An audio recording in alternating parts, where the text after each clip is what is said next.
बिहार में कांग्रेस अब आर या पार के मूड में। चुनावों में कन्हैया बनेंगे गेम चेंजर। कांग्रेस ने पाला बदला तो आरजेडी बीजेपी में किसको फायदा। नमस्कार, आप आर्यन खबर देख रहे हैं, मैं हूं परमवीर सिंह। बिहार में जारी सियासी ड्रामा इन दिनों सुर्खियों में है। खासकर कांग्रेस और आरजेडी अब आर या पार के मूड में नजर आ रही हैं। एक तरफ कांग्रेस एकला चलो की राह पर है तो दूसरी तरफ लालू यादव ने जता दिया है कि तेजस्वी यादव के मुद्दे पर वे किसी की नहीं सुनते। वहीं लालू यादव की इफ्तार पार्टी में आरजेडी और कांग्रेस के बीच दूरी देखने को मिली। इन सबके बीच इस तकरार में अब अखिलेश यादव भी कूद गए हैं। जी हाँ, वहीं ममता बनर्जी को तो वैसे भी कांग्रेस की मजबूती कोई खास पसंद नहीं है। ऐसे में मुद्दा यह है कि क्या महागठबंधन में कभी भी टूट देखने को मिल सकता है। क्या कांग्रेस का खुद पर ज्यादा भरोसा करना बीजेपी को फायदा पहुंचा सकता है। क्या कन्हैया कुमार कांग्रेस के लिए संकट मोचक बनेंगे। क्या कांग्रेस के बिना लालू यादव का बेड़ा पार होगा। क्या आरजेडी को आंखें दिखाने वाली कांग्रेस को ममता अखिलेश की जरूरत पड़ने वाली है। आइए इसी पर एक रिपोर्ट देखते हैं। लालू दरबार में हाजिरी, कांग्रेस को नामंजूर। देखिए, बिहार में कांग्रेस अब आक्रामक मूड में है। इसका सबसे बड़ा प्रमाण यह है कि कल तक जो खुशी खुशी लालू दरबार में हाजिरी लगाते रहते थे वो आज मिलने को तैयार नहीं है। राहुल गांधी और लालू परिवार की मटन पार्टी अभी भी लोग भूले नहीं हैं, लेकिन अचानक ही कांग्रेस के तेवर बदल गए हैं। पार्टी को शायद यह महसूस होने लगा है कि लालू यादव के हाँ में हाँ मिलाने से कांग्रेस को नुकसान हो रहा है। इसी कड़ी में कांग्रेस के बड़े नेताओं ने चौंकाते हुए न्योता मिलने के बाद भी लालू यादव की इफ्तार पार्टी में जाना जरूरी नहीं समझा, जिससे ऐसे संकेत मिल रहे हैं कि बिहार में महागठबंधन जल्द ही बिखर सकता है। वैसे भी पिछले कुछ महीनों से कांग्रेस के बड़े बड़े नेता लगातार बिहार का दौरा कर रहे हैं, लेकिन खासकर बिहार कांग्रेस प्रभारी कृष्णा अल्लावरू और लालू यादव के बीच अभी भी मुलाकात नहीं हुई है, जो चर्चा का विषय बना हुआ है। इसके साथ ही कांग्रेस ने साफ कर दिया है कि अब वो आरजेडी की बी टीम बनकर नहीं रहेगी। कृष्णा अल्लावरू ने तो साफ कहा कि हम ए टीम की तरह लड़ेंगे। इसका मतलब साफ है, कांग्रेस अब अपनी शर्तों पर खेलना चाहती है। कन्हैया बनेंगे गेम चेंजर।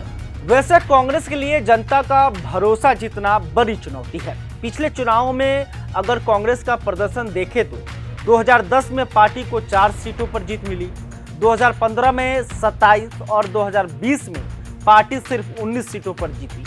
वही पार्टी के पास बिहार में लालू, तेजस्वी, नीतीश जैसा मास लीडर नहीं है। राहुल और प्रियंका गांधी की रैलियां भीड़ तो जुटा लेंगी, लेकिन वो वोट में कितना बदलेगा यह बड़ा सवाल है। हालांकि पार्टी ने अब कन्हैया कुमार को आगे बढ़ाने का काम किया है। वैसे भी कन्हैया बिहार में कांग्रेस का उभरता हुआ चेहरा है। उनकी स्पीच में जोश है, साथ ही उनमें युवाओं से जुड़ने की काबिलियत दिख रही है। 2019 में बेगूसराय लोकसभा से हार के बावजूद उन्होंने अपनी पहचान बनाई। इस वक्त भी बिहार में उनकी पलायन रोको नौकरी दो यात्रा सुर्खियों में है।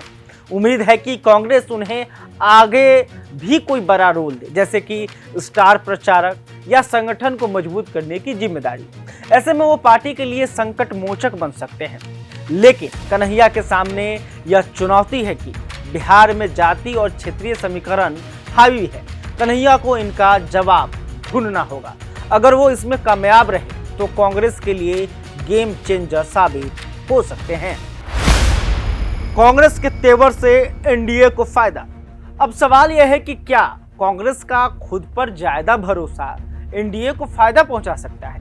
क्या कांग्रेस को यह आत्मविश्वास कि हम अकेले चलेंगे कहीं बीजेपी के लिए तोहफा तो नहीं बन जाएगा। दरअसल देश में ऐसे कई उदाहरण मौजूद हैं जहां विपक्ष के बिगड़ने के बाद फायदा बीजेपी को मिला है। पिछले काफी समय से आरजेडी और कांग्रेस मिलकर चुनाव लड़ती रही है। ऐसे में महागठबंधन के पारंपरिक वोटर कांग्रेस और आरजेडी को वोट करते रहे हैं। पिछले विधानसभा चुनाव में कांग्रेस को 9.48% वोट मिला था। अगर आरजेडी से गठबंधन का फायदा को हटा भी दें तो भी कांग्रेस के पास 5 से 6% वोट होने से इनकार नहीं किया जा सकता। इसके अलावा जिस तरह से कांग्रेस अब खुलकर सामने आई है, इससे भी पार्टी का वोट बैंक बढ़ सकता है। अगर कांग्रेस अकेले लड़ी और महागठबंधन से वोट छीना तो विपक्ष का वोट बटेगा, जिससे सबसे ज्यादा नुकसान आरजेडी को हो सकता है, जिसका सीधा फायदा एनडीए को मिलेगा। लालू का तेजस्वी का अखिलेश भी साथ। अब दूसरी तरफ देखिए, लालू यादव ने साफ कर दिया है कि 2025 में तेजस्वी यादव ही बिहार के अगले मुख्यमंत्री होंगे। आरजेडी की पूरी रणनीति तेजस्वी के इर्द गिर्द घूम रही है। उनकी कार्यकर्ता संवाद यात्रा से लेकर माई बहिन मान योजना तक सब कुछ इस बात की ओर इशारा कर रहा है कि आरजेडी किसी भी कीमत पर सीएम की कुर्सी नहीं छोड़ना चाहती। इसी बीच सपा प्रमुख अखिलेश यादव ने कहा कि वो लालू और तेजस्वी के साथ खड़े हैं। इसके अलावा ममता बनर्जी को भी कांग्रेस का साथ कोई खास पसंद नहीं है। वे बिहार में लालू यादव का समर्थन करती रही हैं, जिससे ऐसे संकेत मिल रहे हैं कि अगर आरजेडी और कांग्रेस में सब ठीक नहीं हुआ तो आगामी बिहार विधानसभा चुनाव में पार्टी को लालू, अखिलेश और ममता से भिड़ना पड़ सकता है, जिसका असर यूपी और पश्चिम बंगाल से सटे क्षेत्रों में भी देखने को मिल सकता है। यहाँ सवाल यह भी है कि अगर कांग्रेस ने बिहार में लालू यादव से अलग होने का साहस दिखाया तो क्या पार्टी को ममता और अखिलेश की जरूरत होगी? कांग्रेस निश्चित रूप से इन सभी संभावनाओं पर मंथन करेगी। क्या कांग्रेस के बिना लालू का होगा बेड़ा पार? यहाँ मुद्दा यह भी है कि क्या कांग्रेस के बिना लालू बड़ा खेल कर पाएंगे। देखिए तो आरजेडी अब एमवाई समीकरण से आगे बढ़ते हुए ए टू जेड की राजनीति करने का दावा कर रही है। इसके साथ ही तेजस्वी यादव अपने दिन जनता को चुनावी लॉलीपॉप दे रहे हैं। लालू की रणनीति तेजस्वी को आगे रखकर भावनात्मक और सामाजिक मुद्दों पर फोकस करने की है।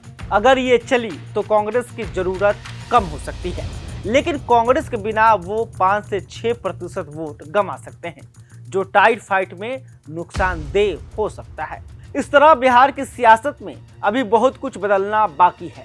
एक तरफ कांग्रेस अकेला चलो के मूड में है, दूसरी तरफ लालू और तेजस्वी अपनी जमीन मजबूत करने में कोई कसर नहीं छोड़ रहे। ऐसे में 2025 का विधानसभा चुनाव अब सिर्फ पार्टियों का नहीं बल्कि नेताओं की महत्वाकांक्षाओं का भी खेल बन गया है। आपको क्या लगता है, कांग्रेस अपने दम पर बिहार में कुछ बड़ा कर पाएगी? नीचे कमेंट में अपनी राय जरूर बताएं। अगर आपको ये विश्लेषण पसंद आया तो वीडियो को लाइक करें, चैनल को सब्सक्राइब करें और बेल आइकन दबाना ना भूलें। मिलते हैं अगले वीडियो में, तब तक के लिए नमस्ते।